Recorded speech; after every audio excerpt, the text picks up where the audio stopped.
Yo les trailers, bienvenue dans ce premier quickie. Donc voilà, on teste la formule aujourd'hui et aujourd'hui on va parler de la relance. Qu'est-ce que la relance? On entend toujours cette phrase, il faut relancer, il faut relancer.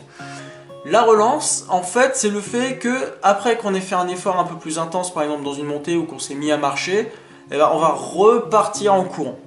C'est simplement ça la relance. On va en parler tout de suite dans un autre quickie faisant état un peu des allures en trail, mais voilà, la relance en fait c'est le fait de ne pas perdre de temps après avoir marché pour courir. C'est juste j'arrive en haut, ok je respire un coup et je relance. C'est très important et ça vous évite de cumuler le temps que vous avez perdu dans la montée et ensuite je sais qu'on a les jambes lourdes.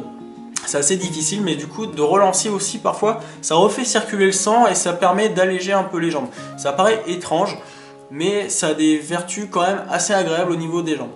Bon, bien sûr, quand je parle de relance, allez-y progressivement, hein, c'est pas le tout d'arriver en haut et de rebalancer à 16 km/h. On va y aller progressivement, on va repasser par différentes vitesses avant de retrouver son allure de croisière. Alors vous verrez qu'au fur et à mesure de la course, la relance va être de plus en plus difficile, déjà psychologiquement et aussi physiquement. Parce que bon, psychologiquement, on vient de se taper 3 km de montée et je sais pas, 800 mètres de D+, c'est pas forcément maintenant qu'on a envie de relancer, on a envie de se reposer un peu.